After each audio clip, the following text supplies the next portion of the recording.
สวัส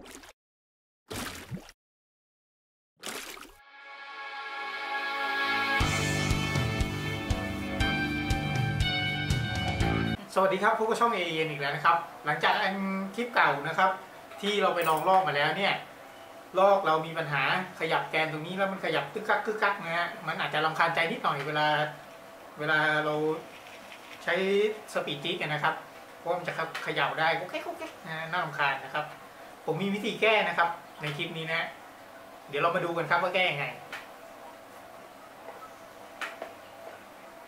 อันนี้ครับมาดูตัวนี้ก่อนตัวนี้เป็นตัวใหม่เลยนะครับใหม่เอี่ยมเลยยังไม่เคยใช้เลยนะครับสายก็ยังไม่เคยขึ้นเลยนะแต่ว่าขยับได้แล้วนะครับเพราะฉะนั้นแปลว่ามันขยับได้มาตั้งแต่ต้นเลยนะเดี๋ยวเรามาดูวิธีแก้ปัญหากันครับสิ่งที่เราต้องมีก็คือเนี่ยครับปลั๊กอินนะอันนี้ก็เป็นปลั๊กอินทั่วไปนะครับปลั๊กอินร้านขายรถยนต์นี่แหละมีขายอยู่นะครับเดี๋ยวเรามาดูว่าเราต้องใส่ตรงไหนนะครับคราวนี้เรามาลื้อกันก่อนเลยนะครับอันดับแรกนะ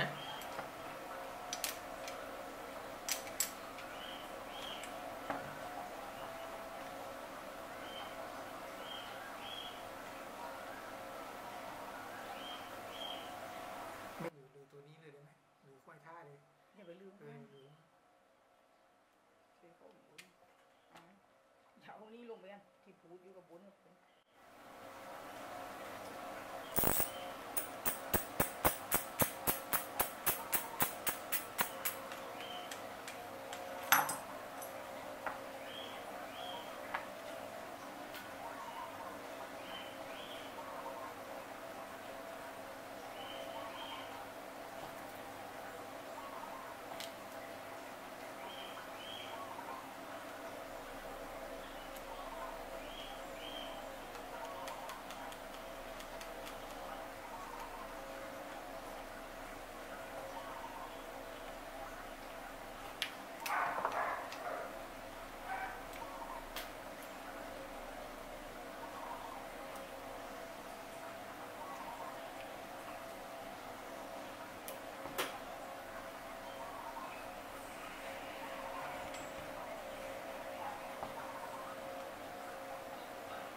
นี่เลยนะครับคราวนี้เรา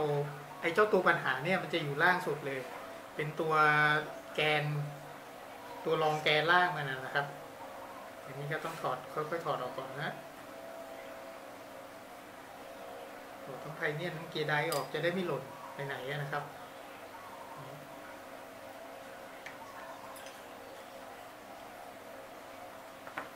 นี่คราวนี้คลายน็อต2ตัวนี้ออกครับ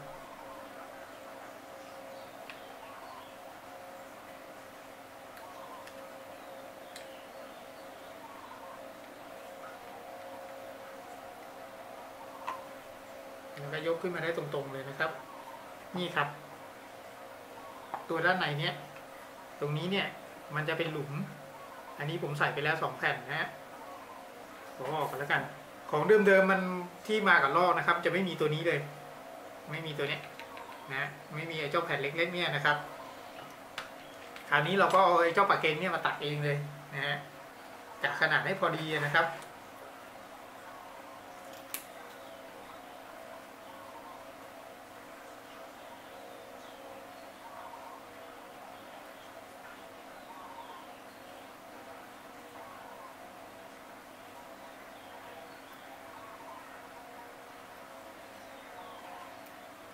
โอเคจากนั้นก็ใส่เข้าไปครับของผมลองแล้วผมใส่ไปความหนาของปลาเกนผมมันบางนะก็เลยใส่ไป2แผ่นแล้วก็เอาจาระบีนะครับจาระบีไม่ว่าเกรดไหนก็ตามแล้วแต่นะหยอไปนิดนึงนะครับหยอป้ายไว้หน่อยนึงเพื่อที่เวลามันเสียดสีกับตัวนี้มันจะได้ลื่นนะครับมันจะได้ไม่ฝืดมากนะครับไม่งั้นเราจะรู้สึกว่ามันหนืดจนน่ารำคาญหรือถ้าอยากให้มันฟรีกว่านี้หน่อยก็ใส่แค่แผ่นเดียวนะครับ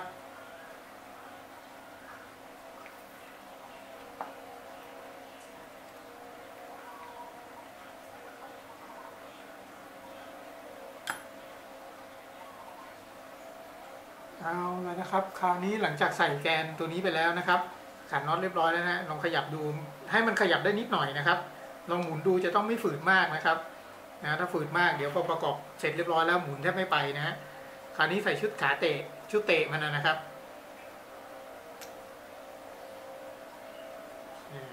ที่อยู่กับท่านี้นะครับแล้วก็คราวนี้ใส่ตัวชุดเกียร์ได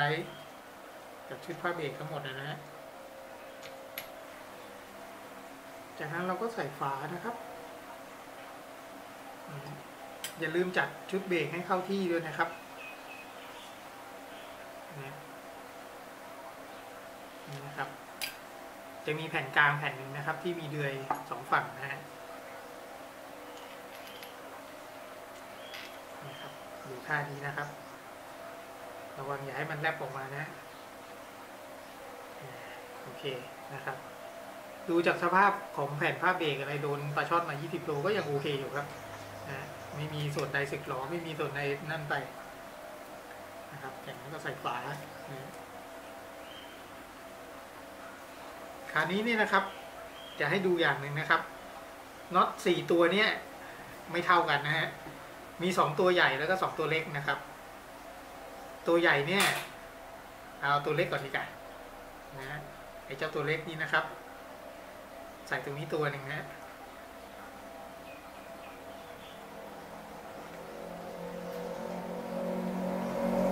ครับแล้วก็ในนี้อีกตัวนึง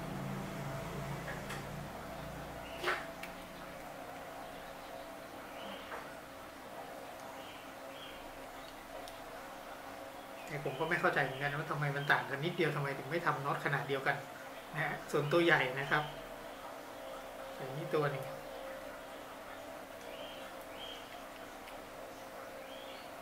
ปกติรอบที่เคยแกะอื่นๆเนี่ยถ้าน็อตไอลักษณะอย่างเงี้ยจะตัวเท่ากันหมดนะแต่นี่ไม่เท่ากันครับ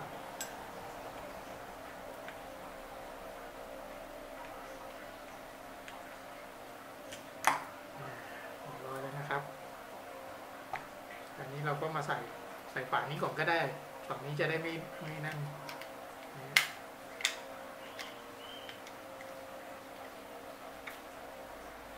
นะครับแล้วก็บิดลงอีกเดือยเนี่ยชุบ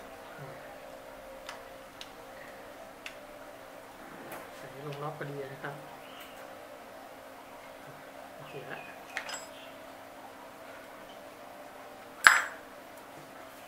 อย่าแน่นมากนะครับเดี๋ยวฝาแตกนะเสร็จแล้วมันจะมีน็อตมีแหวนเล็กๆบางๆนะครับ2ตัวอยู่ตรงนี้นะนี่ครับแล้วก็เดี๋ยวเทออกมาให้ดูได้นี่นะครับไอแผ่นนี้นะครับแผ่นคลิกเสียงของเวลาเราปรับเบรกนะฮะนี่ครับแล้วก็ไอแผ่นแหวนโค้ง2อันนี้จะต้องประกบให้มันอยู่ลักษณะนี้นะครับลักษณะโค้งเข้าหากันนะโค้งอย่างนี้นะครับคือโค้งไปคนละทางกันนะพูดง่ายนะครับให้มันเป็นอ้าปากเนี้ยนะฮะ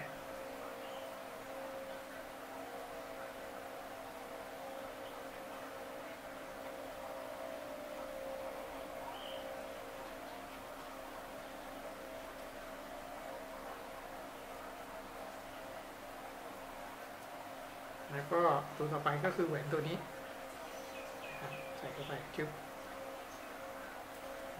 แล้วก็สตาร์เด็ก ระวังปีนเกลียวนะครับ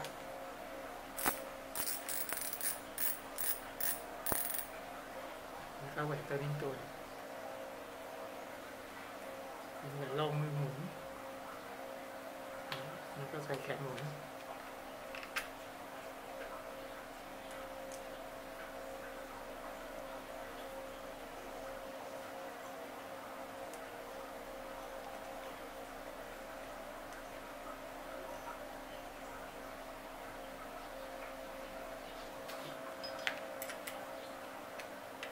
นะครับแล้วก็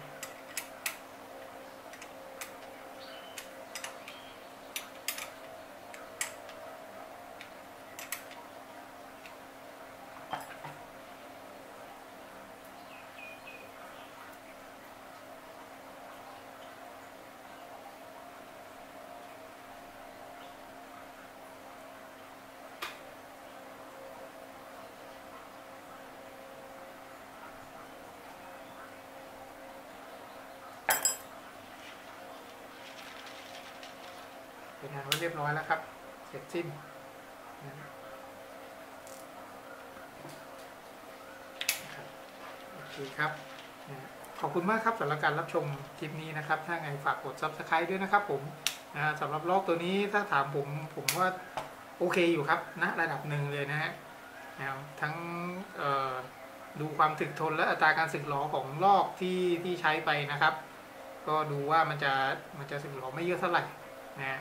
ก็ที่เขาว่ากันไปหลักแก๊สอะไรกันไปสบายๆก็สบายน่าจะสบายจริงนะฮะลอกตัวนี้นะครับโอเคครับมันกลายเป็นของดีราคาถูกแล้วนะดูเหมือนจะกลายเป็นไอเทมหายากไปเรื่อยๆขอบคุณมากครับ